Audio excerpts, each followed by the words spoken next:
بسم اللہ الرحمن الرحیم۔ السلام علیکم دوستو، دنیا بھر کی خبروں میں آج آپ سنیں گے، لیکن اس سے پہلے اگر ہو سکے تو لائک اور سبسکرائب کا بٹن ضرور دبا لیں۔ شکریہ۔ ورلڈ اکنامک فورم کی گلوبل رسک رپورٹ کے مطابق دوستو، غلط اور گمراہ کن معلومات کی تشہیر میں بھارت دنیا بھر میں پہلے نمبر پر آ گیا۔ بھارت کے عام انتخابات سے پہلے منظر عام پر آنے والی رپورٹ میں مودی سرکار کے انتخابات کو بھارت میں پروپیگنڈے اور جھوٹے بیانیے پر مبنی غلط معلومات پھیلانے کے لیے ایک اہم ذریعہ قرار دیا گیا ہے۔ ورلڈ اکنامک فورم کا کہنا ہے کہ بھارت میں سماجی خلیج اور پولرائزیشن بڑھنے کا خطرہ ہے۔ مبصرین کے مطابق مودی حکومت ہی نہیں بلکہ دیگر سیاسی جماعتیں بھی وقتی سیاسی فائدے اور انتخابات میں کامیابی کے لیے بڑے پیمانے پر مس انفارمیشن اور ڈس انفارمیشن یعنی غلط اور گمراہ کن معلومات کا غیر معمولی استعمال کر رہی ہیں۔ رپورٹ میں غلط اور گمراہ کن معلومات کو بھارت کے لیے آئندہ 10 سالوں تک سب سے بڑا خطرہ تسلیم کیا گیا ہے۔ رپورٹ میں خدشہ ظاہر کیا گیا ہے کہ یہ پروپیگنڈا اور جھوٹے بیانیے کا وسیع پیمانے پر استعمال بھارت میں شہری بد امنی، احتجاج اور نفرت انگیز جرائم کا باعث بھی بن رہا ہے۔ غلط معلومات کے پھیلاؤ سے بھارتی عوام کی سماجی ہم آہنگی اور ذہنی صحت پر بھی منفی اثرات پڑ رہے ہیں۔ پاکستان اور ایران کے درمیان مذاکرات میں دونوں ممالک کی سلامتی اور خود مختاری کا احترام یقینی بنانے پر اتفاق کیا گیا ہے۔ پاکستان کا کہنا ہے کہ ایران پاکستان کا دوست اور ہمسایہ ملک ہے، اس سے دیرینہ ثقافتی، مذہبی اور برادرانہ تعلقات ہیں۔ تخریب کاری کا مسئلہ دونوں ممالک کا مشترکہ چیلنج ہے، اس لیے تخریب کاری کے خلاف مشترکہ کارروائیوں کی ضرورت ہے اور تخریب کاروں کے خلاف ایک مضبوط لاہ عمل ضروری ہے۔ جبکہ ایران کا کہنا ہے کہ پاکستان کی سیکیورٹی ہمارے لیے مقدم ہے، دہشت گردوں نے ایران کو بہت نقصان پہنچایا ہے، ایران اور پاکستان تخریب کاروں کو کسی قسم کا موقع نہیں دیں گے۔ مشترکہ بارڈرز پر موجود تخریب کار دونوں ممالک کی سلامتی کے لیے بہت بڑا خطرہ ہے۔ ایران کا مزید کہنا ہے کہ تخریب کاری کے ہاتھوں پاکستان اور ایران میں کئی لوگ شہید ہو چکے ہیں۔ بلا شبہ مشترکہ سرحد پر موجود تخریب کار پاکستان اور ایران میں کارروائیاں کرتے ہیں۔ یہ تخریب کار کسی تیسرے ملک کی اما پر پاکستان اور ایران میں تخریب کاری کرتے ہیں۔ امریکی صدر جو بائیڈن اور برطانوی وزیر خارجہ ڈیوڈ کیمرون نے اردن ڈرون حملے میں 3 امریکی فوجیوں کی ہلاکت اور درجنوں کے زخمی ہونے پر ایران پر حملے کا الزام عائد کیا ہے۔ تاہم ایران کا کہنا ہے کہ ایران اس حملے سے مکمل طور پر لا تعلقی کا اعلان کرتا ہے۔ ایرانی وزارت خارجہ نے اس حوالے سے ایک بیان میں کہا کہ جیسا کہ ہم پہلے ہی واضح کر چکے ہیں کہ خطے میں موجود مزاحمتی گروپ صہیونی حکومت کے جنگی جرائم اور بچوں کے قتل عام کے خلاف کارروائیاں کر رہے ہیں۔ یہ گروپس ایرانی حکومت کی طرف سے کوئی احکامات نہیں لیتے۔ ایران کا کہنا ہے کہ یہ گروپس اپنے اصولوں، ترجیحات، عوام اور اپنے لوگوں کے مفادات کو دیکھتے ہوئے رد عمل دیتے ہیں۔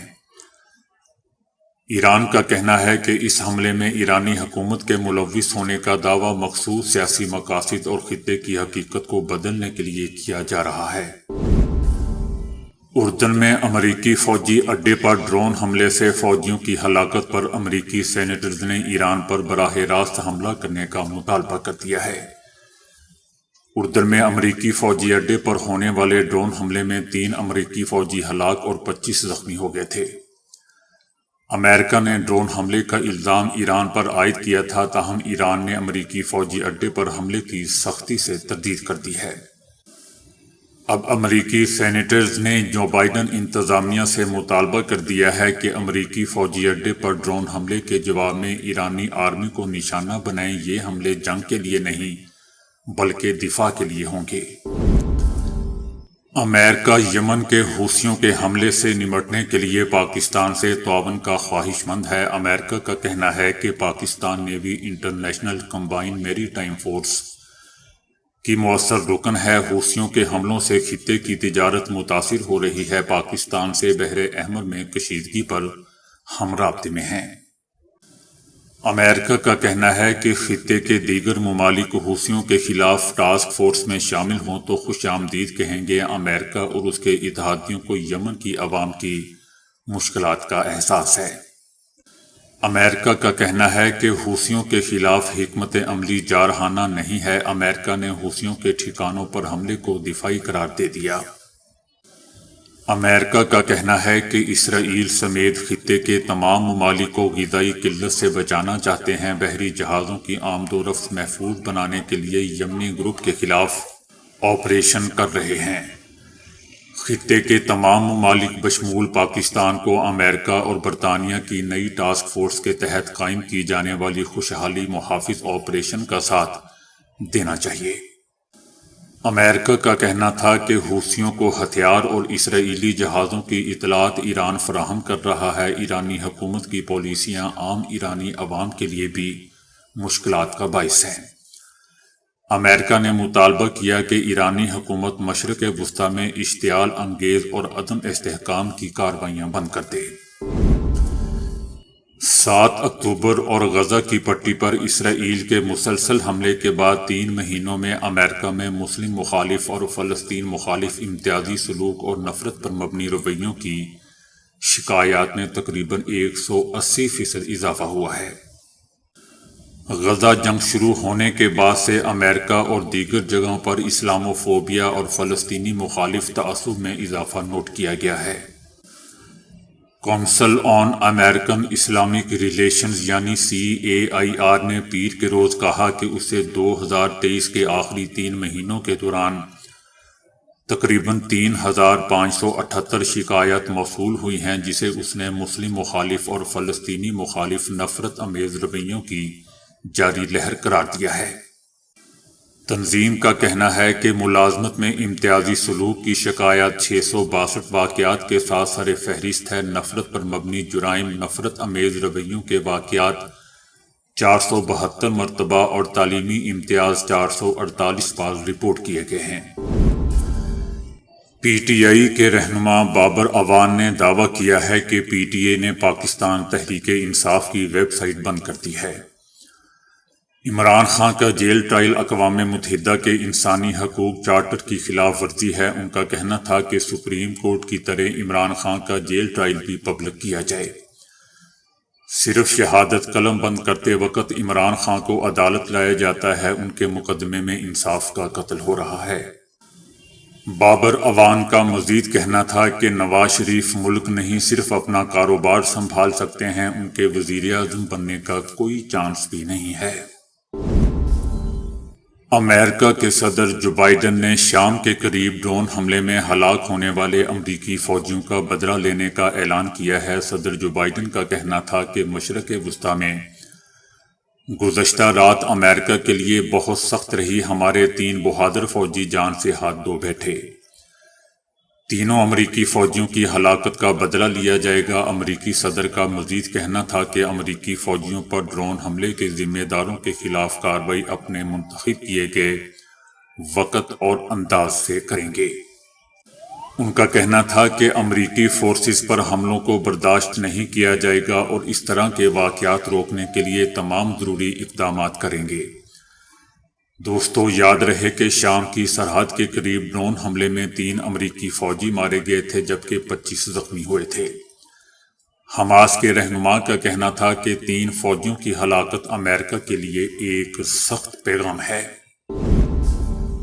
لاہور میں ہزاروں اساتذہ نے الیکشن ڈیوٹی دینے سے انکار کر دیا ہے، جس کے بعد ڈسٹرکٹ ایجوکیشن اتھارٹی نے نوٹس لیا ہے۔ الیکشن ٹریننگ سے غیر حاضر ہزاروں اساتذہ کو ذاتی سنوائی کے لیے اتھارٹی آفس طلب کر لیا گیا ہے۔ ذاتی سنوائی کے بعد اساتذہ کے خلاف انضباطی کارروائی عمل میں لائی جائے گی۔ ایجوکیشن اتھارٹی لاہور نے الیکشن ٹریننگ سے غیر حاضر اساتذہ کو دوبارہ اپنی حاضری یقینی بنانے کا حکم جاری کر دیا۔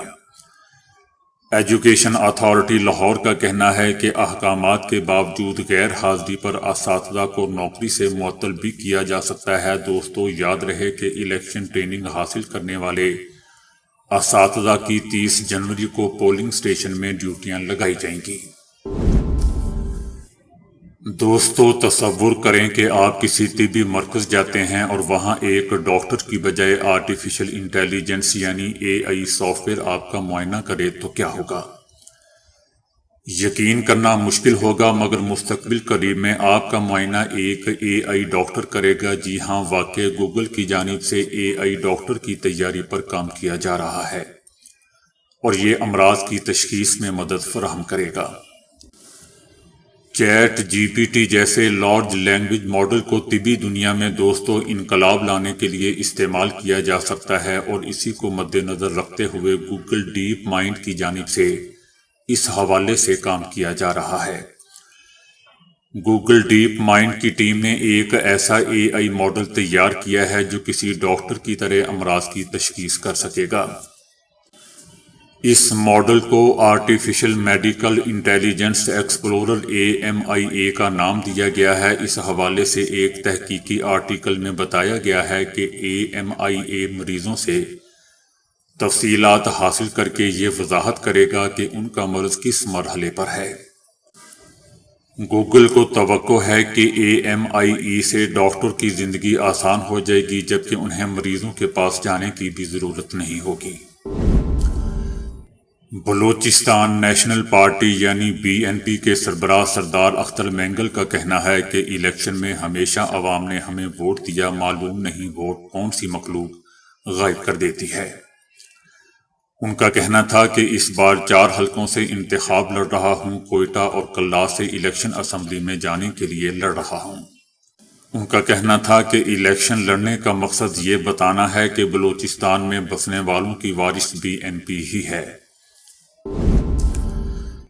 معروف پاکستانی گلوکار راحت فتح علی خان نے خفیہ ریکارڈنگ اور ویڈیو لیک کا الزام اپنے سابق پروموٹر سلمان احمد پر لگا دیا۔ راحت فتح علی خان نے اپنے سابق پروموٹر کے خلاف قطعی تعلق پبلک نوٹس بھی جاری کر دیا اور سلمان احمد کی کمپنی سے باضابطہ پیشہ ورانہ تعلقات بھی ختم کر لیے۔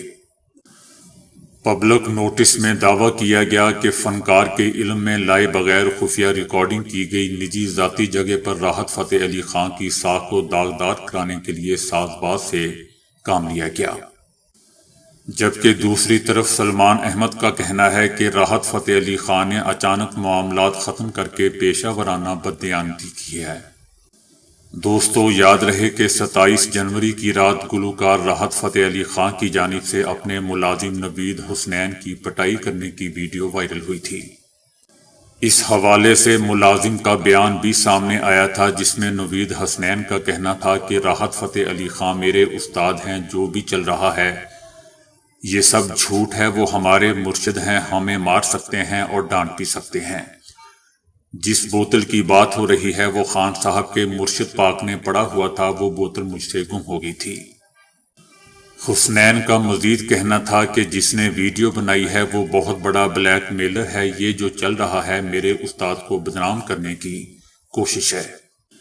اس حوالے سے راحت فتح علی خان کا کہنا تھا کہ یہ ویڈیو ایک استاد اور شاگرد کے آپس کے معاملے کی بات تھی، شاگرد اچھا کام کرتا ہے تو ہم اس کو اتنا ہی پیار بھی دیتے ہیں، اگر کوئی غلطی ہوتی ہے تو ہم اس کو سزا بھی دیتے ہیں۔ دم کیے ہوئے پانی کی بوتل کہیں رکھ کر بھول گیا تھا، میں نے اسی وقت اپنے شاگرد سے معافی بھی مانگ لی تھی۔ دنیا کا سب سے بڑا بحری جہاز امریکی ریاست فلوریڈا کی بندرگاہ میامی سے بروز ہفتہ اپنے پہلے سفر پر روانہ ہوا، لیکن دوستو اس کے متھین گیس کے اخراج کے حوالے سے ماحولیاتی خدشات بھی ابھی موجود ہیں۔ یہ ایک تیرتا ہوا عجوبہ ہے، یہ انسانی ذہانت کا ثبوت اور جدید لگژری سفر کے شعبے میں جدت کی اعلیٰ ایک مثال ہے۔ یہ اپنے اندر ایک چھوٹے سے شہر کا وجود رکھتا ہے۔ 2,50,800 ٹن وزنی یہ جہاز فن لینڈ کے شہر ترکو کے شپ یارڈ میں بنایا گیا ہے اور اس میں زیادہ سے زیادہ 7,600 مسافر رہ سکتے ہیں۔ اس جہاز میں 7 سوئمنگ پول اور 6 واٹر سلائڈز بھی ہیں۔ اس میں 40 سے زیادہ ریستوران، بار ہیں اور ایک 17 میٹر اونچا آبشار بھی شامل ہے۔ اور سائز کے لحاظ سے یہ جہاز 200 ٹائٹینک کے سائز سے 5 گنا زیادہ بڑا ہے۔ ماہرین ماحولیات نے خبردار کیا ہے کہ مائع قدرتی گیس یعنی LNG سے چلنے والا جہاز نقصان دہ میتھین ہوا میں لے جائے گا۔ اگرچہ LNG روایتی سمندری ایندھن جیسے ایندھن کے تیل کے مقابلے میں زیادہ صاف چلتی ہے، لیکن کچھ گیسوں کے اخراج کا خطرہ ہے۔ اس سے میتھین فضا میں خارج ہو جائے گی۔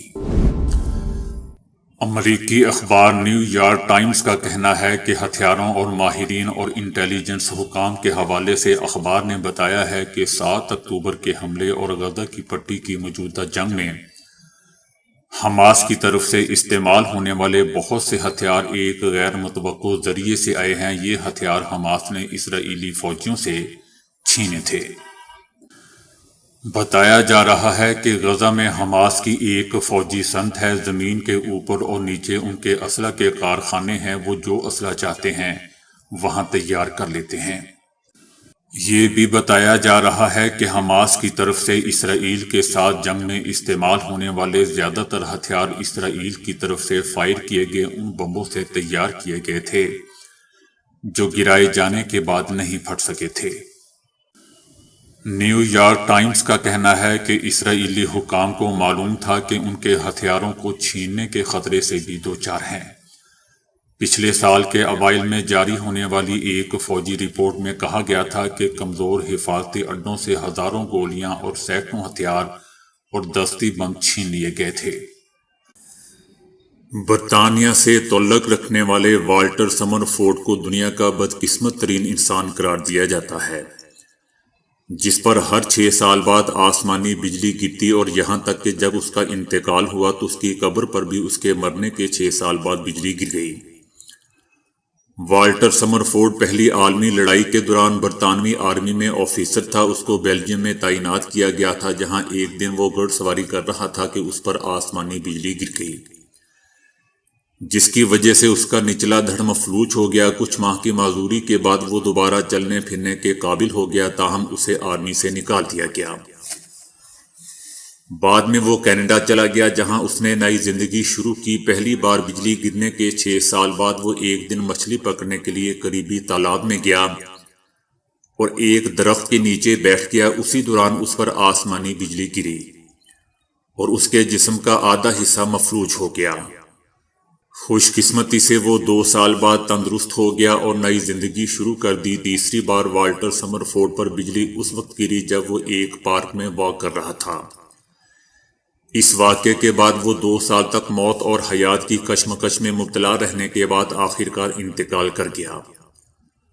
دوستو، اس شخص کے مرنے کے بعد کہانی ختم ہو جاتی تو شاید یہ دنیا کا بدقسمت ترین انسان قرار نہ پاتا، لیکن کہانی جاری رہی۔ جیسے ہی تیسری بار بجلی گرنے کے 6 سال مکمل ہوئے تو چوتھی بار آسمانی بجلی اس کی قبر پر گری، جس کی وجہ سے اس کا کتبہ ٹوٹ گیا۔ ماہرین کے لیے آج بھی یہ معمہ ہے کہ آخر ایک ٹائم کے ساتھ اس شخص پر بجلی کیوں گرتی رہی ہے۔ مشرقی افریقہ کے ملک ایتھوپیا میں ایک قبیلہ ایسا ہے جس کے لوگ بیوی کے لیے ایک دوسرے سے لاٹھیوں سے لڑتے ہیں، اور بسا اوقات کسی ایک کی موت بھی واقع ہو جاتی ہے۔ اس قبیلے کا نام سوری ہے، جس میں صدیوں سے روایت چلی آ رہی ہے کہ قبیلے کے مرد کسی خاتون کے ساتھ شادی کے لیے ایک دوسرے کے ساتھ لڑائی کرتے ہیں، اور جو فاتحہ قرار پاتا ہے دلہن اس کی ہو جاتی ہے۔ اس رسم کو ڈونگا کہا جاتا ہے۔ اس روایت کو پورا گاؤں ایک جگہ جمع ہو کر دیکھتا ہے، جس میں مرد ایک دوسرے پر غلبہ پانے کے لیے صفاقانہ طریقے سے ایک دوسرے پر وار کر رہے ہوتے ہیں۔ اس روایت کے دوران مرنے کے کئی واقعات بھی رونما ہو چکے ہیں۔ اس روایت میں جو آدمی فاتحہ قرار پاتا ہے وہ نہ صرف یہ کہ دلہن اس کی ہو جاتی ہے، بلکہ اسے قبیلے میں انتہائی عزت کی نگاہ سے بھی دیکھا جانے لگتا ہے۔ ایتھوپیا کی حکومت نے 1994 میں اس بے رحمانہ روایت پر پابندی عائد کر دی تھی، لیکن سوری قبیلے کے لوگ آج بھی چوری چھپے یہ رسم نبھاتے آ رہے ہیں۔ تو دوستو ابھی کے لیے اتنا ہی۔ ویڈیو کو لائک اور شیئر کرنے کا بہت بہت شکریہ۔